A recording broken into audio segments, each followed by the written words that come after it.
Welcome to Raja study tutorial.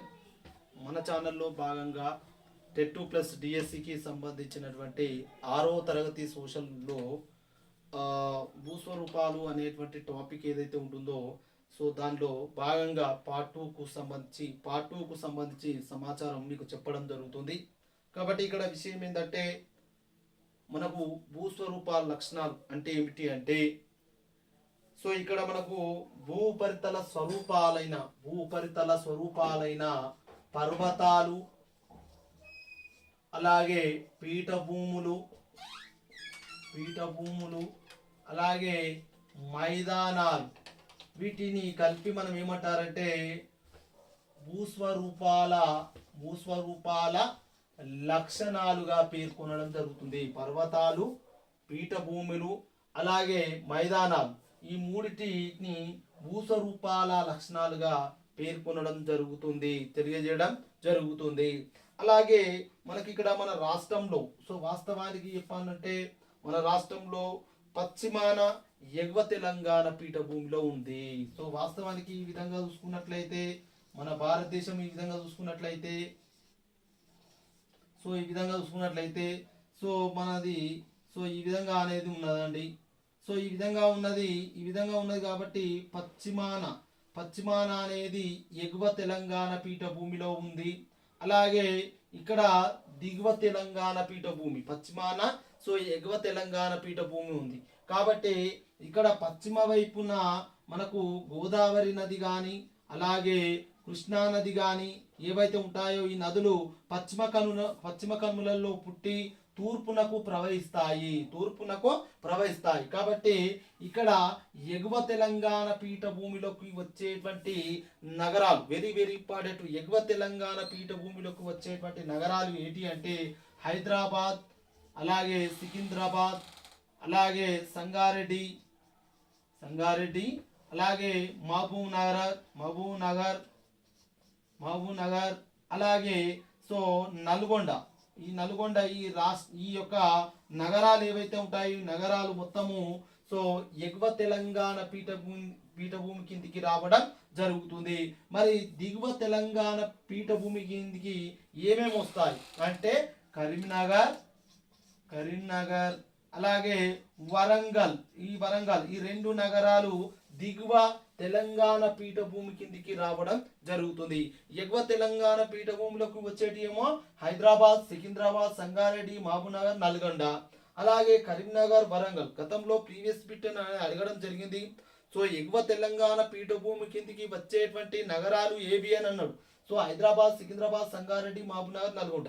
ఇందులో ఒక విషయం ఏంటంటే క్వశ్చన్ ఏ విధంగా అడుగుతాడంటే ఎగువ తెలంగాణ పీఠభూమిలోకి రాని నగరం ఏది అని అంటాడు. కాబట్టి మనకు ఈ నగరాలు ఐడియా ఉంటే ఆ క్వశ్చన్ ఏ విధంగా ఇచ్చినా మనం చేయడానికి అవకాశం అనేది ఉంటుంది. కాబట్టి ఇవి గుర్తుపెట్టుకోండి.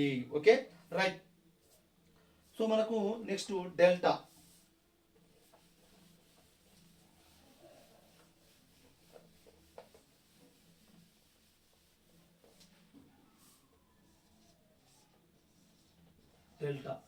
మన రాష్ట్రంలో రెండు నదులు ప్రవహించడం జరుగుతుంది. మన రాష్ట్రంలో రెండు నదులు ప్రవహిస్తున్నాయి. ఒకటి గోదావరి నది, ఇంకోటి కృష్ణా నది. గోదావరి నది ఏదైతే ఉంటుందో ఈ రెండు కలిసి ఎక్కడ పుట్టినాయి అంటే పశ్చిమ కనుమలలో పుట్టి ఎక్కడికి ప్రవహిస్తున్నాయి? తూర్పునకు ప్రవహిస్తున్నాయి. అంటే తూర్పునకు ప్రవహించడం జరుగుతుంది. ఈ విధంగా చూసుకున్నట్లయితే మనకు ఇక్కడ